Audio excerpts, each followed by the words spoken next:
The story that you are about to hear is a compilation of documented true facts, featuring characters, events, or places that has played a role in shaping history. Please sit back and listen as I recite this narrative for you.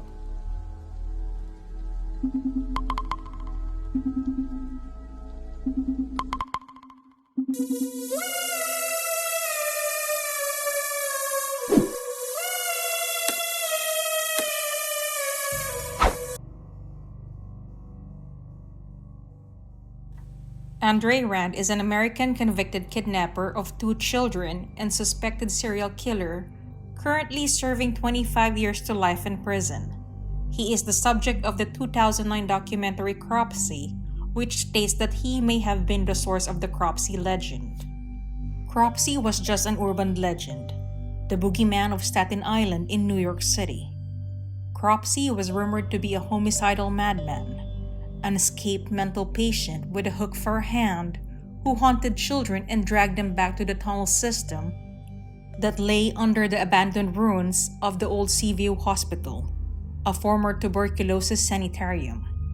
Parents used Cropsey to frighten their children into being good and staying near home. After all, Cropsey could be anywhere, waiting to strike. Older siblings would tell Cropsey stories at night to terrify their younger brothers and sisters. As if that wasn't enough, one summer camp variation on the tale of Cropsey inspired a 1981 slasher movie called The Burning. The cult classic is surprisingly faithful to the tale that Staten Island scouts once whopped over toasted marshmallows. It features a once respectable man named George Cropsey, who goes insane after a prank gone wrong leaves him disfigured and begins killing unsuspecting summer campers with an axe. But then, in the 1980s, the children of Staten Island had even more reason to fear their local boogeyman. Cropsey had come to life in the form of an actual homicidal madman who really did haunt children. Soon, the urban legend would be unmasked as Andre Rand.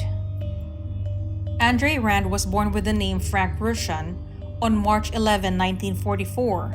He is an American convicted kidnapper of 2 children and suspected child serial killer who is currently serving 50 years to life in prison.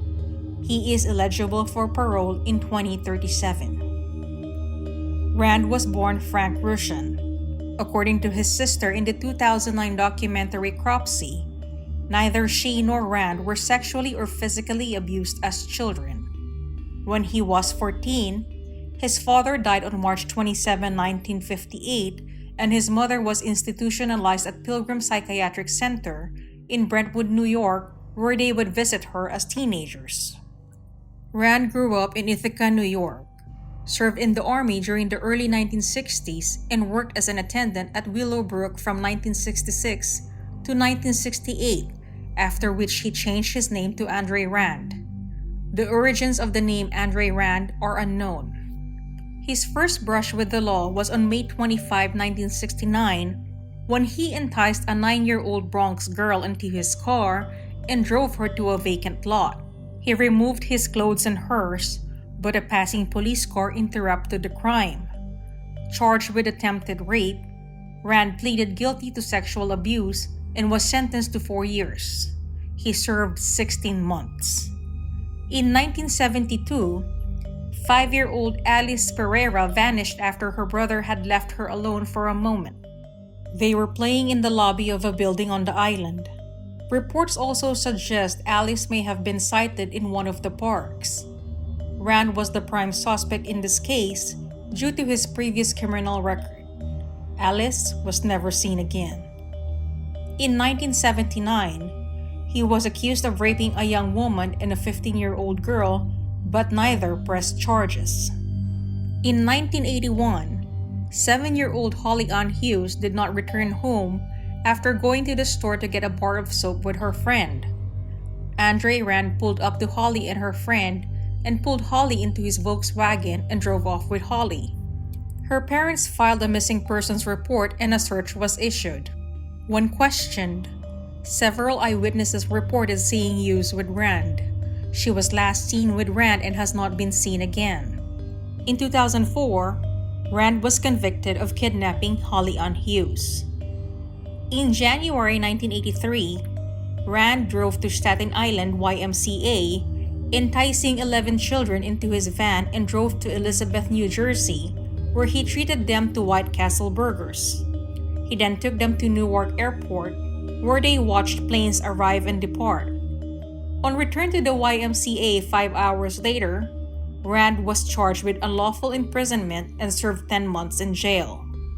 It was also in this year when 11-year-old Tahese Jackson was reported missing after her mother had sent her to purchase food and she did not return. She was last seen exiting the Mariners Harbor Motel in Staten Island on August 14, 12 days after Rand was released from prison. Rand was questioned, but no charges were brought. In 1984, Staten Island resident Hank Gaforio was reported missing after he did not return home one night. Gaforio was described as being slow and had an IQ in the 70s. At the time of his disappearance, he was 22. This was according to the Cropsey documentary. Gaforio was 21 when he was allegedly kidnapped by Rand. Eyewitnesses reported last seeing Gaforio in a local diner with Rand in the early morning hours. His body has never been found. Jennifer Schwager, born with Down syndrome, was reported missing on July 9, 1987. Witnesses spotted Jennifer walking with Rand. Her body was found underground after a 35-day search. While combing the area around Willowbrook State School, a particular spot caught the eye of retired New York City firefighter George Kramer. He returned with the police. The entire body was unearthed from the shallow grave, and the remains were positively identified as those of Schwager. Police searched the grounds for evidence and found one of Rand's makeshift campsites in proximity to Schwager's grave. In 1988, Andre Rand was charged with the kidnapping and first-degree murder of Jennifer Schwager. The Staten Island jury could not reach a verdict on the murder charge, but convicted Rand of the first-degree kidnapping charge. He was sentenced to 25 years to life in prison. He would have been eligible for parole in 2008 if not convicted of a second kidnapping.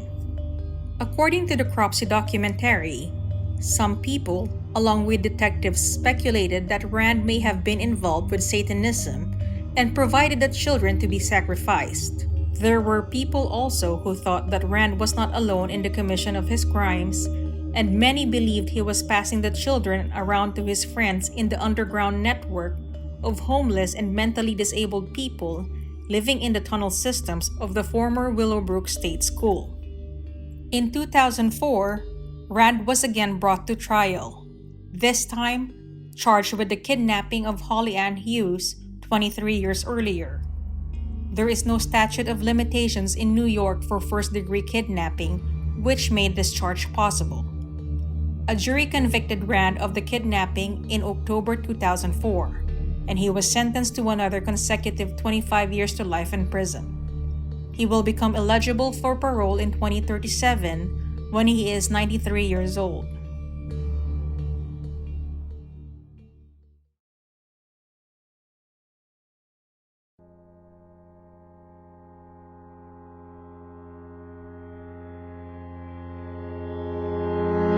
Hey everyone! I just wanted to express how grateful I am that you took the time to listen to my narration. Hopefully you enjoyed it. I am Twisted Mind and please enjoy the rest of your day. Salamat!